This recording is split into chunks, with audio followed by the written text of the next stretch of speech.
company for the past 7 to 8 years. तो उसके पास experience भी है.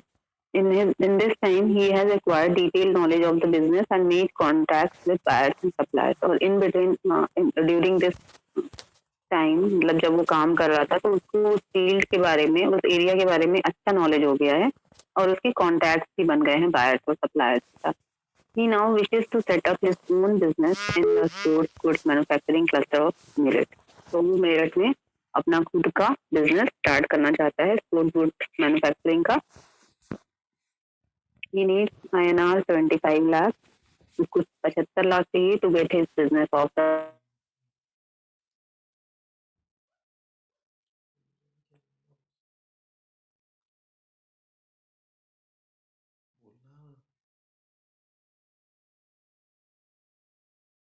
उसने इकट्ठा करके 10 लाख किसी तरह से एफर्ट लगा करके इकट्ठा किए, जो कि उसके पास जितनी भी जमीन जायदाद जो भी रहा होगा उसने जो असेट्स थे उनको जो भी किया होगा उसने बेचा होगा या जैसा भी किया.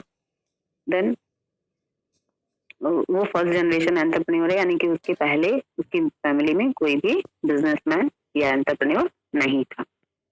अब फाइनेंसिंग द स्टार्टअप स्टेज. तो अब जो है स्टार्टअप स्टेज को फाइनेंस करने के लिए कहाँ कहाँ से उसको हेल्प मिल सकते हैं या उसके पास क्या क्या ऑप्शंस हैं, फाइनेंसिंग ऑप्शंस क्या क्या होते हैं. तो फाइनेंस एंड MSME. तो लाइक वेंचर कैपिटल फंड्स के लिए उसको सिडबी वेंचर कैपिटल मिल सकता है, ICICI वेंचर कैपिटल मिल सकता है. बैंक लोन्स उसको नेशनलाइज्ड बैंक दे सकते हैं और प्राइवेट सेक्टर बैंक दे सकते हैं. इनफॉर्मल सोर्सेज क्या क्या है, फ्रेंड्स से ले सकता है, ग्रो कर सकता है, रिलेटिव से ले सकता है. डेवलपमेंट फाइनेंस इंस्टीट्यूशंस क्या क्या है, सिडबी है ना. और क्योंकि उसका जो स्टार्टअप है वो उत्तर प्रदेश में खुलेगा, मेरठ उत्तर प्रदेश में है, तो इसलिए उत्तर प्रदेश फाइनेंशियल कॉर्पोरेशन मतलब स्टेट फाइनेंशियल कॉर्पोरेशन जो है वो उसको हेल्प कर सकता है इस मामले में. और NBFC, Shriram finance, Mahindra and Mahindra financial services, मतलब जो नेशनल बैंक फाइनेंशियल कॉर्पोरेशन है वो उसको हेल्प कर सकते हैं. So these are the options from where he can achieve or he can get finance. अब प्रॉब्लम्स क्या क्या हैं फाइनेंसिंग ऑप्शंस में. तो वेंचर कैपिटल फंड्स उसको लेने के लिए ecosystem is under developed, focus is on services sector and geographically clustered. तो जहाँ मतलब जो जहाँ पे उसको लोन लेना है जिस पर्पज के लिए, तो वहाँ पे जो इंफ्रास्ट्रक्चर या इकोसिस्टम है वो अगर प्रॉपर्ली डेवलप नहीं है तो ये प्रॉब्लम है कि मतलब अप्रूवल में प्रॉब्लम आएगी. देन बैंक लोन्स में एक्सटेंसिव डॉक्यूमेंटेशन लगता है. Bank generally risk averse and conservative, no prior record. तो क्योंकि उसका कोई प्रायर रिकॉर्ड नहीं है और बैंक में बहुत ज्यादा डॉक्यूमेंटेशन लगते हैं. ऑलरेडी 10 मिनट्स ओवर हो चुके हैं, अब मैं किसी को इन नहीं करूंगी. आप लोग जो है इतना लेट ज्वाइन करते हो ना. I will not permit anyone else. ठीक है. तो मतलब बहुत ज्यादा डॉक्यूमेंटेशन और गारंटी है ना, क्योंकि जो बैंक होते हैं वो बिना गारंटी के फाइनेंस नहीं देते हैं और कोई भी प्रायर रिकॉर्ड नहीं है, तो इसलिए वो भी एक प्रॉब्लमेटिक थिंग है. Informal sources will lend on unfavorable terms, account for nearly 90% of capital raise. तो इनफॉर्मल सोर्सेज में भी प्रॉब्लम होती है कि कई बार मतलब जो कोई भी ऐसा क्राइटेरिया नहीं होता और बाद में प्रॉब्लम होती है कि जिससे आपने उधार लिया है वो आपको एक्सप्लॉइट करे कि नहीं इसने इतने परसेंट पे मुझे चाहिए, इतने परसेंट पे चाहिए, और आपके पास कोई ऑप्शन नहीं होता, तो वहां पे आप प्रॉब्लम में जा सकते हैं. Then development financial institution, bureaucratic functioning and red tape scale of operation not big enough. तो जो फाइनेंशियल इंस्टीट्यूशंस होते हैं वहाँ पे जो फंक्शनिंग है वो भी बहुत ज़्यादा इजी नहीं होती, बहुत ज़्यादा कन्वीनियंट नहीं होती. तो वो भी एक प्रॉब्लम हो सकता है। और एनबीएफसी में unwilling to lend because of the absence of adequate information, no creditor protection under SARFAESI act. तो यहाँ पे क्रेडिटर का कोई प्रोटेक्शन नहीं है और ये लोग देने में उतने वो नहीं होते हैं, मतलब लैंड करने में, क्योंकि उनको प्रॉपर इंफॉर्मेशन, एडिक्वेट इंफॉर्मेशन नहीं होती है जो स्टार्टअप, मतलब जो एंटरप्रेन्योर है उसके बारे में। तो ये सारी चीजें हैं अवेलेबल, बट यहाँ पे भी प्रॉब्लम फेस करनी पड़ती हैं। जो एक नया एंटरप्रेन्योर है, जिसके पास कोई बैकग्राउंड नहीं है, जिसके पास कोई भी प्रायर रिकॉर्ड नहीं है एंटरप्रेन्योरशिप का, तो इसलिए उसको प्रॉब्लम्स होते हैं। अब गवर्नमेंट इनिशिएटिव्स क्या हैं? गवर्नमेंट इनिशिएटिव्स हैं प्रायोरिटी सेक्टर लेंडिंग टारगेट, है ना। जैसे कि कुछ सेक्टर्स को गवर्नमेंट ने प्रायोरिटी पे रखा है, जहाँ पे जो सोशली चैलेंज लोग हैं या फिर फाइनेंशियली चैलेंज लोग हैं, तो उन वहाँ, और कुछ जो सेक्टर्स हैं जो कि बहुत ही ज्यादा इम्पोर्टेंट होते हैं, तो उनको गवर्नमेंट ने प्रायोरिटी पे रखा है। तो गवर्नमेंट की प्रायोरिटी है कि मतलब गवर्नमेंट की का ये एक टेंडेंसी होती है कि अगर आप उस पर्टिकुलर सेगमेंट में या उस पर्टिकुलर फील्ड में काम करना चाहते हो, तो गवर्नमेंट कैन हेल्प एंटरप्रेन्योर, ठीक है। तो जैसे credit guarantee fund, trust for micro and small enterprises, SIDBI, है ना, और प्रायोरिटी सेक्टर्स, तो इन सारी चीजों में गवर्नमेंट हेल्प करती है। New policy initiative, the norms on tax incentive for VC need to be relaxed. तो जो वेंचर कैपिटल है उसके ऊपर जो टैक्स इंसेंटिव्स होते हैं, उनके जो नॉर्म्स हैं उनको जो है गवर्नमेंट और रिलैक्स कर दे। है वैसे रिलैक्स किया हुआ है गवर्नमेंट ने, बट तो मतलब थोड़ा सा ईज हो जाएगा, थोड़ा रिलैक्स हो जाएगा। अब यहाँ पे क्या है, the issue here is to make all these available to mister Agarwal. Government की तरफ से ये सारी चीजें हैं अवेलेबल, बट एक जो नया नया एंटरप्रेन्योर है, जिसके पास कोई बैकग्राउंड नहीं है, जो कि फर्स्ट जनरेशन एंटरप्रेन्योर है, उसके लिए ये सारी चीजें अवेलेबल करने के लिए, मतलब उसके लिए ये सारी चीजें अवेलेबल करना है। तो अब उसके लिए हमको क्या क्या देखना पड़ेगा? अब जैसे कि एसबीआई देती है एसएमई कोलेटरल फ्री लोन, ठीक है। अब यहाँ पे वो एलिजिबिलिटी चेक करेगी, पर्पस देखेगी, फैसिलिटीज देगी, क्वांटम ऑफ फाइनेंस देखेगी, इंटरेस्ट रेट क्या है, सर्विस चार्जेस क्या है, क्रेडिट गारंटी फंड ट्रस्ट क्या है, सिक्योरिटी क्या है, रीपेमेंट पीरियड क्या है, ठीक है। तो यहाँ पे एलिजिबिलिटी क्या है, micro and small enterprises engaged in manufacturing and service sector. जो मैन्युफैक्चरिंग एंड सर्विस सेक्टर है उसमें मतलब ये प्रायोरिटी बेस्ड होते हैं, मैन्युफैक्चरिंग एंड सर्विस सेक्टर। तो इसमें कुछ कौन कौन से हैं कि मतलब इसमें इन कामों में इंगेज जो एमएसएमई है। For manufacturing sector, original investment in plant and machinery should up to, जो हम लोगों ने बात कर ली है, ठीक है, 5 crore, and for service sector it is up to 2 crore. तो ये जो है एलिजिबिलिटी है कि मतलब इतना तक के लिए आप एलिजिबल हैं, उससे ज्यादा के लिए नहीं। और उसमें भी जो क्राइटेरिया, यहाँ पे क्या इसमें एमएसएमई की बात नहीं हो रही है, एसएमई की बात हो रही है, यानी स्मॉल एंड मीडियम एंटरप्राइजेस, ठीक है। ये जो है एसबीआई का एसएमई कोलेटरल फ्री लोन है। पर्पस क्या है, वर्किंग कैपिटल नीड है वहां पे, fund based plus non fund based, ठीक है। Term loan for construction of building, ठीक है, office of acquisition of machine equipment including expansion and modernization of the unit।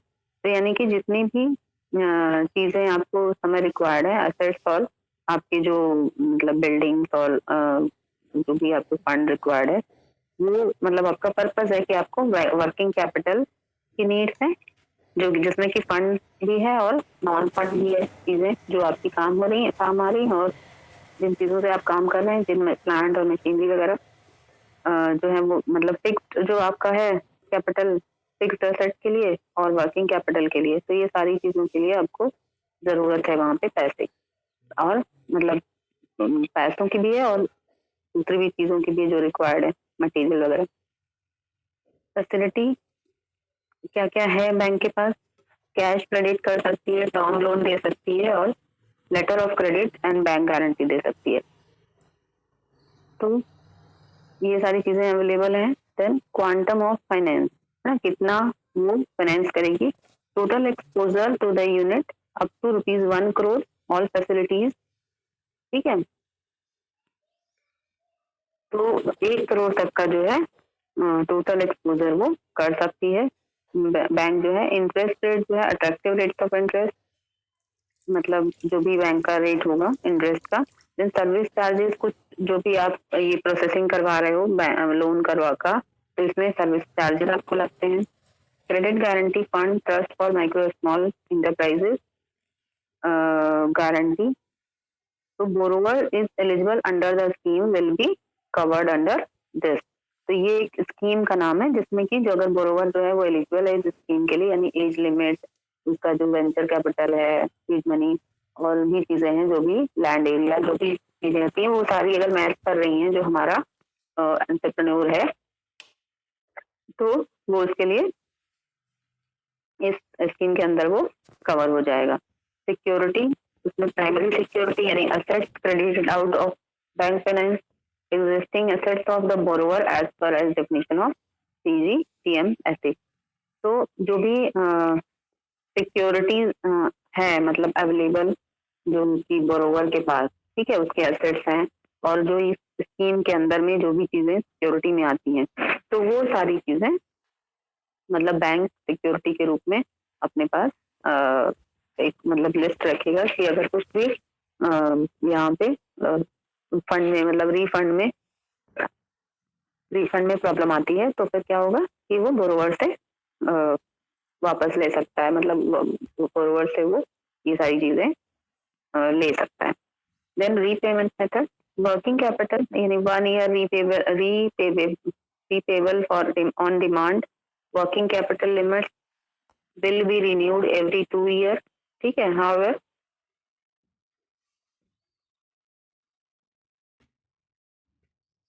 जो है रीपेमेंट का भी मेथड मतलब जो पीरियड है वो डिसाइडेड होगा कि कितने टाइम में जो बोरोवर ने लोन लिया है उसको वापस करना है।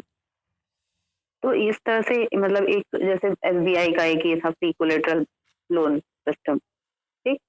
तो इस तरह से बहुत सारी चीजें मतलब बहुत सारी बैंक के थ्रू, जैसे हम लोगों ने भी देखा कि क्या कहाँ ऑप्शन थे फाइनेंसिंग के।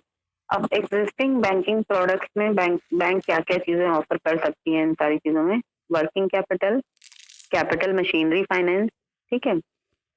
Then business expansion finance, short term loan, festival working capital loan. तो ये सारी चीजें, ये सब बैंक के प्रोडक्ट्स हैं, मतलब लोन या फिर जो ग्रांट है, मतलब फाइनेंस है, उसके तरह तरह के वो हैं, टाइप्स हैं कि वो किस किस नाम से या किस किस तरह से लोन फाइनेंस करता है, ठीक है। Now MSME development finance institution, तो a new type of NBFC catering specifically to the MSME need. MSME के लिए एनबीएफसी जो है वो मतलब हर तरह की उस एमएसएमई की नीड को कैटर करने के लिए काम करता है। Provide access to priority sector lending, ठीक है। तो ये एक्सेस प्रोवाइड करता है किसके लिए, जो प्रायोरिटी सेक्टर्स हैं गवर्नमेंट के अकॉर्डिंग, उनके लिए जो लेंडिंग है यानी उनके लिए जो लोन देना है।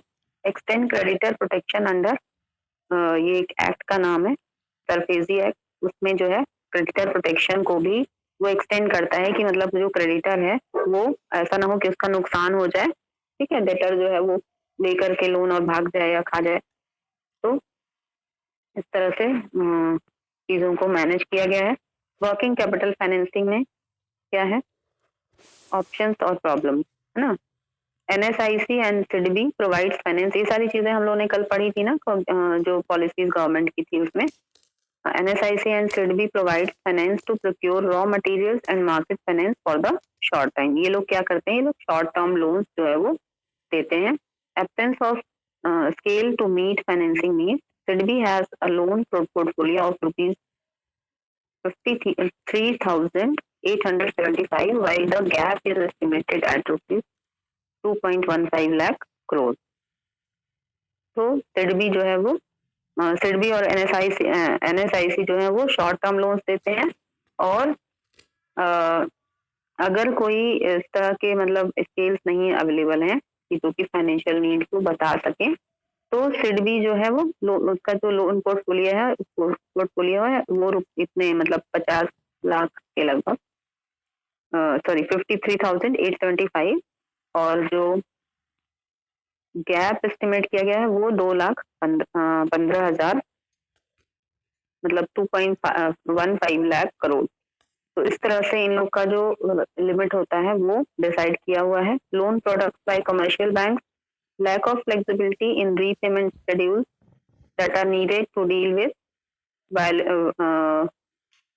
viability in cash flows, bill discounting by commercial bank, high cost of discounting होती है,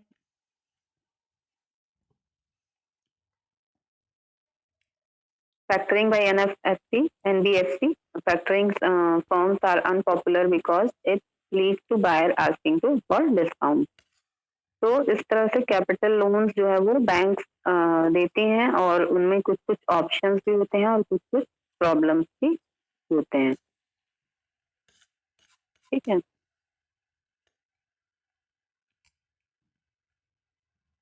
अब फैक्टरिंग एक्सचेंजेस किस तरह से हैं, लाइक मिस्टर अग्रवाल जिसकी हम लोग बात कर रहे थे कि उसको अपना ही खोलना है, अपना ही स्टार्ट करना है, तो वो प्रोडक्ट को बेचता है बिग कंपनीज को बल्क में। ठीक है, he typically have to wait for 90 to 120 days for the payment. उसको इतना टाइम लगता है किसी बड़ी कंपनी से पेमेंट आने में। Bank discounting in the range of 10% to 12%। Bank जो है वो 10% से 12% तक डिस्काउंट करती है।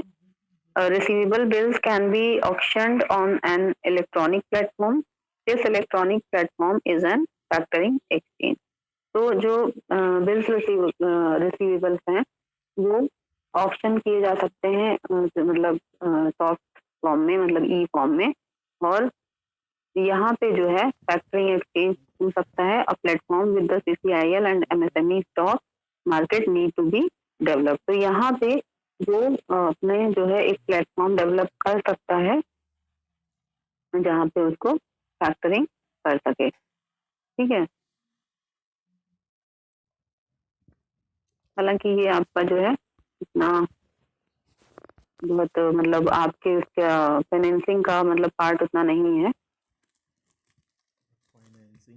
तो इस तरह से जो है आप देख रहे हो कि फाइनेंस के में मतलब क्या क्या कहाँ कहाँ से उसको मिल सकते हैं। फाइनेंशियल इंस्टीट्यूशन एक बार देख लेना आप लोग, बैंक मतलब जितने भी आपने फाइनेंस में पढ़ा भी होगा ना, फाइनेंशियल इंस्टीट्यूशन के बारे में फाइनेंस के किसी न किसी पेपर में होगा या पहले भी पढ़ा होगा। बैंकिंग जो भी जितने भी बैंक्स हैं और जो भी आपके इससे रिलेटेड हैं MSME से,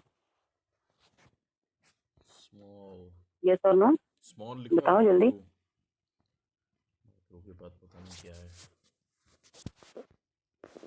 hello, am I audible? Yes ma'am, yes ma'am. हाँ, तो मैं पूछ रही हूँ कि ये फाइनेंशियल इंस्टीट्यूशंस पढ़े हैं आप लोगों ने ना? Yes ma'am. क्या क्या होते हैं, कौन कौन से हैं, कुछ नाम बताओ। IIBF है मैम।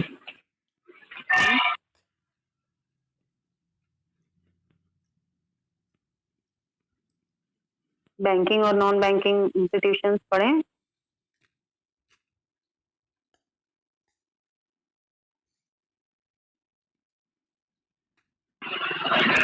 याद नहीं है, याद नहीं है।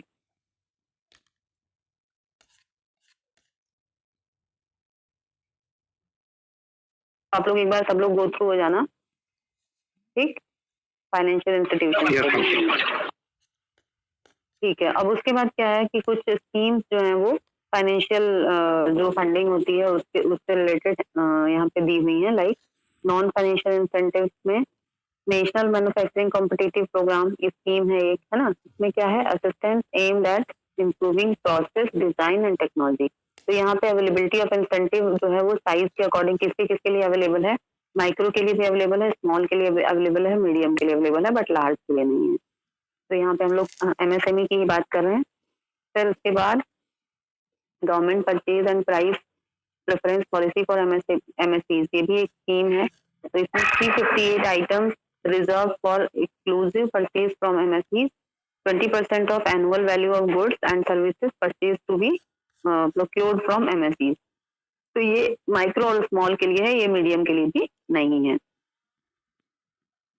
ठीक है, फिर जो है आपका ये उसके बाद नीचे जो है फाइनेंशियल इंसेंटिव्स वाले आ गए। ऊपर नॉन फाइनेंशियल इंसेंटिव्स की स्कीम थी, अब फाइनेंशियल इंसेंटिव्स में credit linked capital subsidy scheme for technology upgrade, ये 15 इसका जो डिस्क्रिप्शन है वो 15% कैपिटल सब्सिडी इसमें मिलेगा for technology upgrade on term loan from approved interest. ठीक है, तो ये जो है ये भी आपका माइक्रो और स्मॉल के लिए है। Then credit guarantee fund scheme for MSC, जैसे तो जिसके बारे में भी हम लोगों ने बात की थी, credit guarantee for collateral free loan for loan up to ₹1 crore, तो ये भी माइक्रो और स्मॉल के लिए है। Then MSC cluster development programme, ये जो है training technology etcetera, grant of 75% of project cost, इसमें जो है आपको जो आपकी प्रोजेक्ट कॉस्ट है उसका 75% आपको ग्रांट मिल जाती है। Tangible assets and infrastructure grant of 80% of project cost, तो ये जो है एमएससी क्लस्टर डेवलपमेंट प्रोग्राम है, तो ये भी आपका माइक्रो और स्मॉल के लिए है। Then quality upgradation in MSEs incentive for certification, इसमें रीइंबर्समेंट हो जाता है 75% ऑफ ISO सर्टिफिकेशन एक्सपेंसेस और मैक्सिमम ₹75,000 वन टाइम, है ना।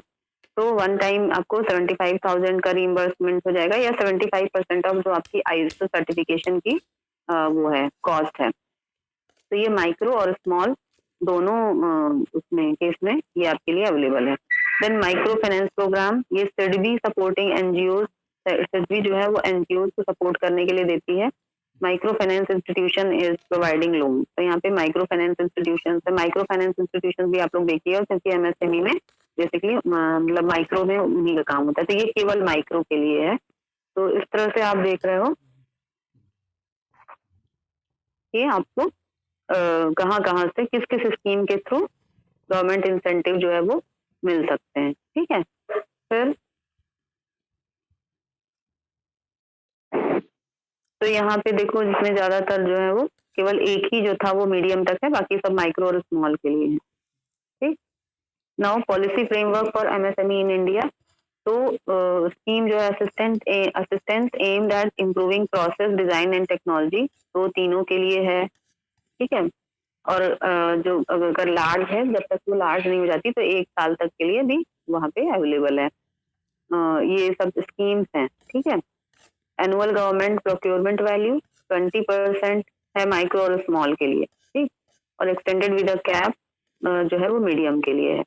Capital subsidy for technological upgradation, तो ये आप लोग स्कीम्स हैं, एक बार वो थ्रू लेना, इसमें कुछ मतलब सारी आपको याद रखने की जरूरत नहीं है, कुछ कुछ स्कीम्स जो है वो आप जो है यहाँ पे याद कर लेना। देन बैंक लोन्स में क्या चीजें हैं, reluctant to lend due to information asymmetry, मतलब क्या क्या ऑप्शंस हैं आपके पास और वहाँ पे इश्यूज क्या क्या होते हैं। तो आपके इंफॉर्मेशन नहीं होने की वजह से बैंक जो है वो थोड़ा सा रिलेक्टेंट होते हैं लोन देने के लिए। Require him to maintain accurate accounts which he may not do, जो मतलब उनको बैंक को पूरा डॉक्यूमेंटेशन चाहिए होता है अकाउंटिंग का, जो कि कई बार उनको पूरा मतलब अवेलेबल नहीं हो पाता। जब तक कि अवेलेबल नहीं होगा उनको तो प्रॉपर वहां से आपको फाइनेंसिंग नहीं मिल पाएगी। इक्विटी फाइनेंसिंग है, lack of awareness and financial literacy, है ना, आपको पता नहीं है फाइनेंस के बारे में। हाई ट्रांजैक्शन कॉस्ट होती है इसकी। Limited liquidity in SME exchanges. Then debt financing via bond market, तो high cost involve in getting bonds को रेट करने की जो है कॉस्ट बहुत ज्यादा होती है। और लिमिटेड फाइनेंशियल लिटरेसी जो है इसमें भी एक प्रॉब्लम बनती है कि हमको ज्यादा इसके बारे में पता नहीं होता है। ठीक है, देन यहाँ पे कुछ चीजें हैं जो गवर्नमेंट ने दे रखी हैं, like relaxation of norms, SMEs exempt from eligibility norms applicable for IPOs and FPOs under SEBI regulations। तो कुछ कुछ नॉर्म्स जो है वो गवर्नमेंट ने ऐसे बनाए हैं कि कुछ रिलैक्सेशन दिए हुए हैं एंटरप्रेन्योर्स को। Encouraging setting up SME exchanges, for instance BSE and NSE have set up to SME exchanges.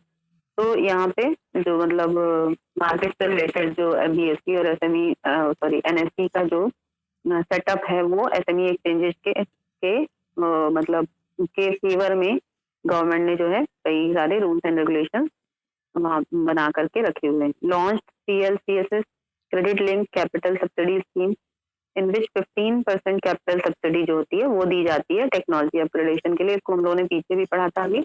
Monitor implementation of MSME policies through SME monitoring cell. तो इस तरह से जो भी MSME की पॉलिसीज हैं उनको वो प्रॉपरली इम्प्लीमेंट हो रही है या नहीं, उसको SME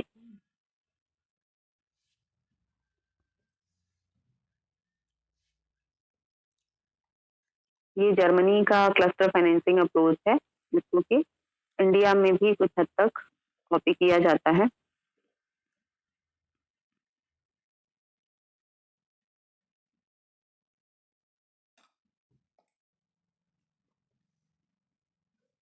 ठीक है, बाकी MSME के बारे में हम लोग पढ़ ही चुके हैं कि क्या मतलब इम्पोर्टेंस है MSME का और किस तरह से MSME जो है वो मतलब अभी क्या चीजें हैं MSME में और इन फ्यूचर अभी क्या चेंजेस गवर्नमेंट को करने हैं, है ना। ये चीजें हम लोग पढ़ चुके हैं। ये अलग अलग कंट्रीज की ऐसे मतलब उसके लिए है फाइनेंसिंग के तरीके हैं।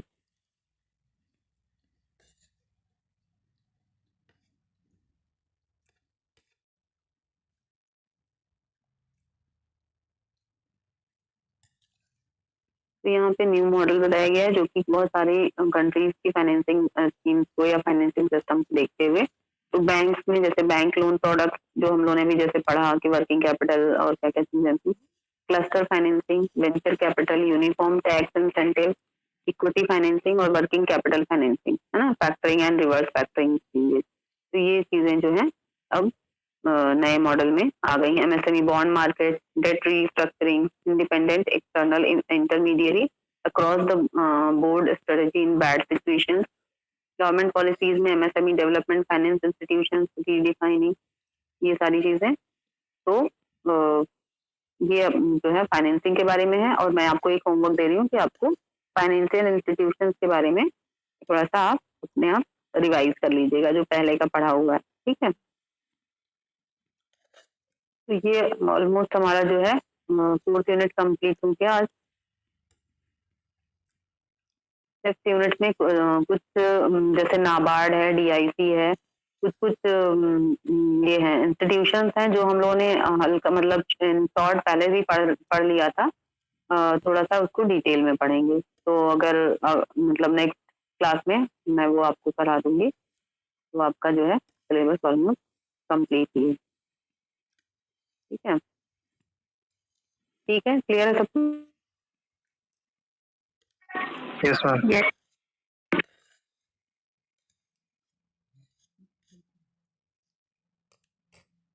आवाज आ रही है मेरी सबको? Yes ma'am. Yes ma'am.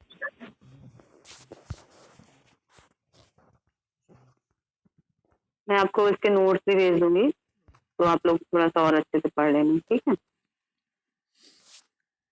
Thank you. तो आप लोग का असाइनमेंट सबने भेज दिया मुझे?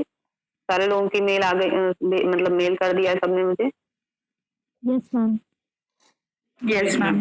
Yes ma'am. Yes ma'am. Okay, तो नेक्स्ट जो क्लास है उसमें जो 5th यूनिट के टॉपिक बचे हुए हैं, ठीक है, उनको आप लोग प्रेजेंट कर दीजिए तो प्रेजेंटेशन वाला भी हमारा एस्पेक्ट हो जाए। इसके अभी आप लोगों ने इसका प्रेजेंटेशन नहीं बनाया ना अपने प्रोजेक्ट का? No ma'am. No ma'am. तो ठीक है, अब 4th एंड 5th यूनिट, ठीक है, से प्रेजेंटेशन आप लोग प्रिपेयर कर लीजिए।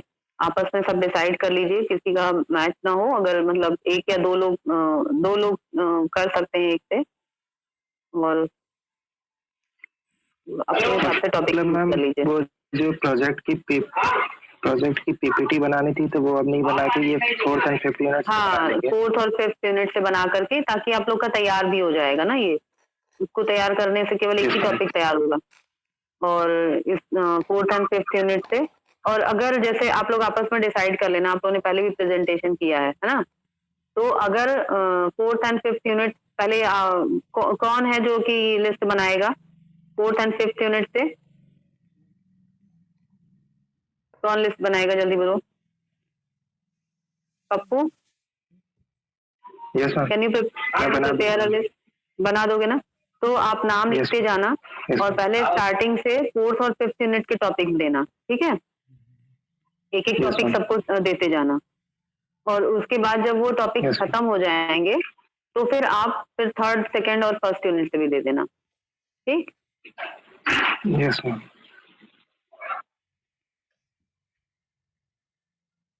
तो पहले जिनके 4th and 5th यूनिट के टॉपिक्स हैं वो लोग प्रेजेंट करेंगे, उसके बाद फिर बाकी लोग प्रेजेंट करेंगे। या तो आप 4th and 5th यूनिट को ही 2 बार कर देना, पहले रिपीट, है ना, एक बार दे देना Yes, फिर ma'am. दोबारा दे देना, और अगर उसके बाद भी कुछ लोग बचते हैं तो फिर वो 3rd, 2nd एंड 1st में से देना, ठीक है?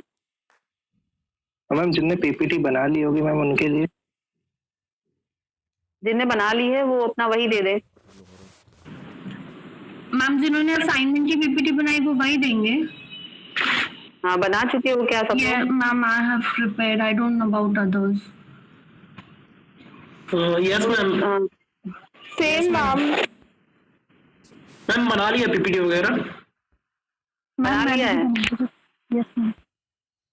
Yes, okay, ma'am. तो ठीक है। आप नेक्स्ट जितने लोग ने बना लिया है वो अपना नाम दे दें, और फिर जो लोग बच रहे हैं उनका नाम में आपको 4th and 5th यूनिट डाल देना, ठीक है? यस यस अब आप ग्रुप में जो हमारा ग्रुप है एंटरप्रेन्योरशिप का, आप लोग उसमें अपना जिन लोगों ने पीपीटी बना ली है वो लोग अपना अपना नाम डाल दें ताकि उनके नाम एग्जेम्प्ट कर दिए जाएं फिर। ओके और नेक्स्ट क्लास से अपना प्रेजेंटेशन रहेगा, ठीक है? Okay, ma'am. 5th यूनिट का मैंने ऑलमोस्ट मतलब वो टॉपिक जो है वो पढ़ा दिए हैं आपको, इन शॉर्ट मैंने बता दिया था। अब वो आप थोड़ा सा डिटेल में आपको प्रिपेयर करके प्रेजेंटेशन में बोल देना है, और बाकी कुछ नहीं है उसमें 5th यूनिट में, क्योंकि हम लोगों ने नाबार्ड वगैरह तो अभी नेक्स्ट किया क्लास ही था मंडे ना। को है तो हाँ, मंडे को क्या है? एग्जाम है? नहीं मैम नेक्स्ट क्लास मंडे को आ रही है। हाँ, तो मंडे को एग्जाम है? ट्यूसडे को है। ट्यूसडे को है ना, तो ठीक है, मंडे को दे देना आप लोग प्रेजेंटेशन। फिर उसके बाद Yes, ट्यूसडे को एग्जाम दे लेना, अगर टाइम बचेगा तो हम लोग कर लेंगे बाद में, नहीं तो शाम को कर लेंगे।